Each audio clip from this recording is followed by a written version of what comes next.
ዶክተር አብይ ከአሁን በኋላ የችግራችን መፍትሄ ሳይሆኑ የብሔራዊ ደህንነታችን ስጋት ናቸው ፕሬዝዳንት ኢሳያስ ኤሪትሪያ አንሳቸዋለች በጣም አደጋው ገና ወደፊት መጥቶ የምናየውም አይደለም ኦሬዲ ያየነው ኢትዮጵያ አትፈርስም ምን ማለት ነው እየፈረሰች እኮ ነው ደጋግመው እኔ ያሸጋግራችኋለሁ ብለው ቃል ገብተው ቢያንስ ደጋፊዎቻቸው በዚህ ቃላቸው ሊይዟቸው ይገባል የት ያለ ያሸጋግርከኝ እሳቸው ወደ ስልጣን ከመጡ በኋላ እኮ ኢትዮጵያ በታሪኳ በሁለት መንግስታት እኮ ተወራለች በኤርትራ መንግስትና በሱዳን መንግስት ሉዓላዊነቷ ተደፍሯል የኢትዮጵያን ችግር ከሻቢያ ጋር ቆሜ ፈታለሁ የሚል ኃይል የምታገለው ለስልጣኔ ሳይሆን ለሀገር ነው ለህዝብ ነው ብሎ ማንንም ሊያሳምነኝ አይችልም እሳቸው በስልጣን ላይ እስካሉ ድረስ ከቀውስ ወደ ቀውስ ነው የምንሸጋገረው ከቤተ መንግስት ውጭ ህይወታል ነጋዴ ሆኖ መኖር ይቻላል አስተማሪ ሆኖ መኖር ይቻላል ተሰዶ መኖር ይቻላል ይሄ መንግስት በእርግጥም የህዝብ መንግስት ቢሆን አገሪቱ እንደዚህ አይነት ቀውስ ውስጥ አትገባም ነበር በ30 አመቱ በ27 አመቱ የኢህአዴግ ስርዓት እንኳን ከነ ችግሮችም ቢሆን ሰርቲፊኬታችን ተቀምጦ ተሰርዘን አናውቅም አብዛኞቻችን ህጋዊ ሰርቲፊኬታችንን ተቀምጠን ከፖለቲካ መድረኩ ተባረናል ከሚደግፉት ጋር ለመወያየት እኮ ነው የፈለገው እና ኢዜማ ጋር እና አብን ጋር ተወያይቶ ነው ብሔራዊ መግባባት አመጣው የሚለው እነሱ ጋርማ አልተጣላም ተናቦ እየሰራ እኮ ነው አይደል ይሄ ብልጽግና መንግስት ስለ ዲሞክራሲ ያወራ ስለ ህግ የበላይነት ያወራ በዚህ መልኩ ህግን ሲጥስ ነው ያየው ሰዎችን ባስተሳሰባቸው መክሰስ ማሰር መግደል ይሄን ሲፈጽም ነው በተከታታይ ያየው እንደ የኤርትራን መንግስት የመሰለ ኃይል ጋራ በትብብር የሚሰራ መንግስት የሰላም አማራጭን በቀላሉ ይቀበላል ብለናል ለምን ያው የታወቀ ነው እንደ አቶ ኢሳያስ አይነት ሰው ከጦርነት ነው የሚጠቀመው ከሰላም አይደል ከጦርነት የሚጠቀም ኃይል ፍላጎቱ ሁሉ ጊዜ ኢትዮጵያ ውስጥ ቀውስ እንዲፈጠር ከዛ ቀውስ ተጠቃሚ መሆን ነው የሚፈልገው እና በቻለው መጠን አገሪቱ ከጦርነት እንዳትወጣ እርስ በርስ እየተዋጋን ሁሉ ጊዜ እንድንዳከም ከዛ በሚገኝ ጥቅም የራሱን የበላይነት አስጠብቆ መቀጠል ነው የሚፈልገው የዛ ሰለባ ነው ይሆን እና ቃለም ማለት ነው የሻቢያ እጅ በረዘመበት ሁኔታ ቤተ መንግስት በገባበት ሁኔታ ኢትዮጵያ በብዙ የጸጥታ ተቋማት ውስጥ እጃቸውን ባስገቡበት ሁኔታ የሰላም ሐሳብ በቀላሉ ተቀባይነት እንደማያገኝ እናቃል ከጠቅላይ ሚኒስትሩ ጋር ያደረጉት ያለው ስምምነት በግልጽ እንድናውቀው ሳይፈለግ ሲቀር ሲድበሰበስ ያኔ ነው መናገር የጀመረው ይሄ የህዝብ ለህዝብ ግንኙነት መሆን አለበት መዋቅራዊ ግንኙነት መሆን አለበት ህጋዊ ግንኙነት መሆን አለበት ግልጽነት ሊኖር ይገባል በህዝብ በጀርባ በድብቅ የሚደረግ ድርድር የኢትዮጵያን ህዝብ ዋጋ ያስከፍላል ወዴት እንደሚወስደንም አናቅ ብለን ግፊት አድርገናል ተቀባይነት አላገኘንም የድርድሩ ውጤት ምን እንደሆነ ኋላ ላይ አየነው በግልጽ ጦርነት ነው ኢትዮጵያ ውስጥ ያመጣው ስለዚህ ይሄ ኃይል ሻቢያ ስልጣን ከያዘ ጊዜ ጀምሮ ሌላ ሙያ የለው ጦርነትን በመጥመቅ ግጭትን በመጥመቅ ነው ህልውና አለ ብሎ የሚያምኑ ሌላ ኢኮኖሚ ዲሞክራሲ መልካም አስተዳደር ለህዝቡ ለሀገሩ አላመጣ የኤርትራ ህዝብ ለነጻነት 30 አመት ከታገለ በኋላ የኤርትራ ህዝብ እንደ ህዝብ አገር የለሽ እንዲሆን ያደረገ ድርጅት አገር የለሽ ዲሞክራሲ የሌለው ነጻ ፕሬስ የሌለው ፓርላማ የሌለው ህገ መንግስት የሌለው በአንድ ግለሰብ እንደ ንብረት እንደ ግል ንብረት አንድ ሀገርና ትውልድ እንዲተዳደር ያደረገ እንዲገዛ ያደረገ ስርዓት ይሄ ስርዓት ከግጭት ነው የሚጠቀመው ከጥላቻ ነው የሚጠቀመው ሌላ ሙያ የለው ነገር ግን ላለፉት 20 አመታት ዓለም ቀባጥሎበት ከዓለም ተገልሎ ኦልሞስት ኮማ ውስጥ የነበረ ስርዓት እልፈተ ህይወቱን ሲጠባበቅ የነበረ ስርዓት ይሄ የኢትዮጵያ ጦርነት መጥቶ ነው ነብስ የዘራበት የኢኮኖሚ አቅሙ እንዲጠናከር በዲፕሎማሲው ረገድ ህይወት እንዲዘራ እቀባው እንዲነሳለት ያደረገው ይሄ ጦርነት ስለዚህ ከዚህ ጦርነት የተጠቀመው ሻቢያ ነው ማለት ይችላል ለወታደሮቹ አሁን ከፍተኛ የሆነ ክፍያ ያገኘ ነው ኢትዮጵያ ውስጥ ገብቶ ከፍተኛ የሆነ መሳሪያ ንብረት ወርሶ ቀምቶ ዘርፎ ይዞ ሄዷል በዛ ተጠቃሚ ሆኗል ይሄ ቀላል አይደለም በነገራችን ላይ ለቲፒኤልኤፍ ያልታመነ ለነ አቶ መለስ ዜናዊ ያልታመነ ኢሳያስ አፈወርቄ ለማንም ሊታመነች ቲፒኤልኤፍ ለኤርትራ ነጻነት ከሚገባው በላይ ዋጋ ከፈለ ድርጅት እኛም ከምንፈልገው በላይ በኤርትራ ምሽግ ውስጥ ገብቶ የተዋጋ ነው ለሻቢያ ህልውና ለነሱ እንኳን ይሉንታ አልነበረው ከርቷቸዋል ወቅቷቸዋል በዛ ምክንያት ነው የባድመ ጦርነት መጥቶ በብዙ 10,000 የሚቆጠሩ ወጣቶቻችንን ያጣው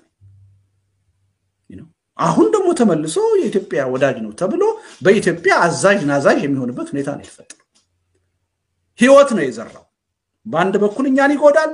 በሌላ በኩል ደግሞ የኤርትራንም ህዝብ ይጎዳል የኤርትራ ህዝብ በዚህ አምባገነን ኃይል የሚቀጥልበት እድሜ ነው የተራዘመው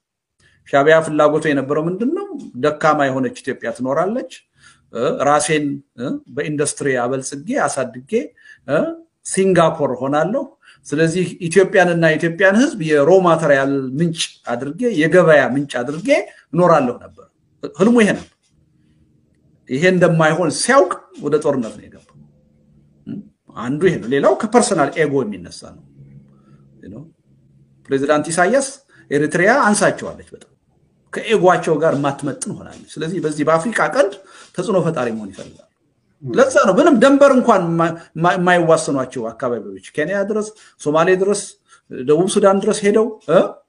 እጃቸውን አርዝመው ችግር ሲፈጥሩ የምናየው ያለ ምክንያት አይደለም በአካባቢው ተጽዕኖ ፈጣሪ መሆን ህልም አላቸው ያን ህልማቸውን ለማሳካት ነው ኢትዮጵያ ሙስጣው እየገቡ ያለው አሁን ብዙ ሰዎች ዶክተር አብይን እንደ ኦሮሞ ብሔርተኛ ያዩዋቸዋል ለኦሮሞ ጥቅም ነው የሚሰሩት ምናምን ይላሉ እኔ በዚህ አልስማማም አንዳንዶች ደግሞ ከዚህ በተጻራሪ የኢትዮጵያ ብሔርተኛ ናቸው አሃዳዊ ስርዓት ኢትዮጵያ ውስጥ እንዲመጣ ነው የሚሰሩት ይላሉ እኔ በዚህ አልስማማም ምንም አጀንዳ የላቸውም ዋናው አጀንዳቸው ስልጣናቸው ብሔርተኝነት አላቸው ከተባለ የሳቸው ብሔርተኝነት ለፖለቲካ ስልጣናቸው ብቻ ነው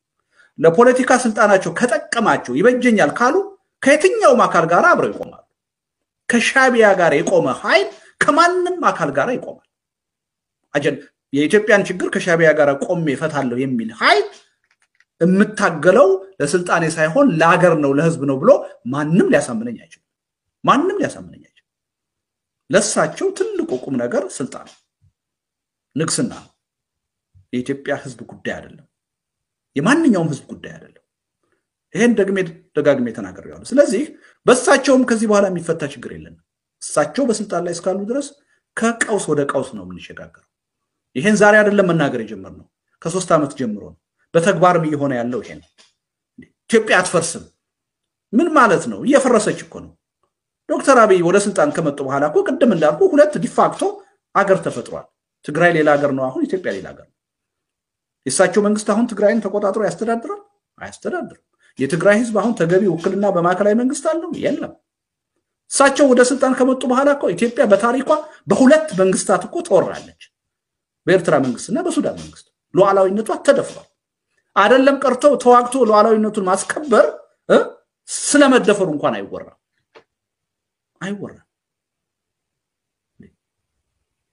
የህዝቡ አንድነት ከመቼውም በላይ ተዳክሟል ከመቼውም በላይ ተለያይተናል ከመቼውም በላይ ጥላቻ ውስጥ ገብተናል ፍርሃት ውስጥ ገብተናል አብዛኛዎቹ ደጋፊዎቻቸው እኔ አሸጋግራችኋለሁ ያሉትን ቃል ተማምነው ነበር መጀመሪያ ያደገፏቸው አይደል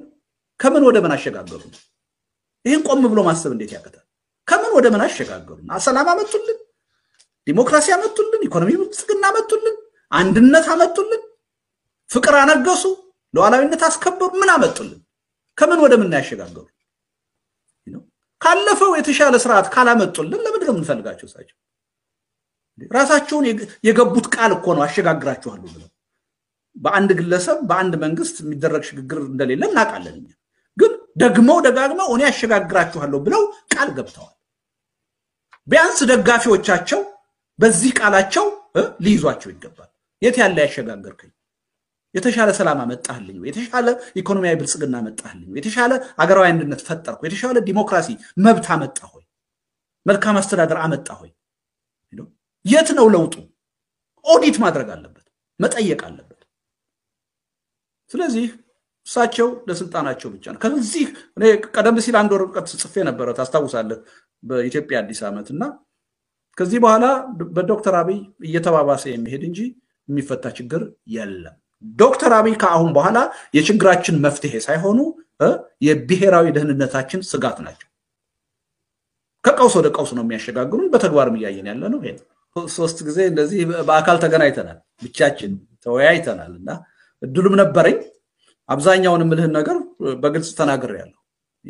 የያዙት አቅጣጫ ትክክል እንዳልሆነ በያዙት አቅጣጫ የሚቀጥሉ ከሆነ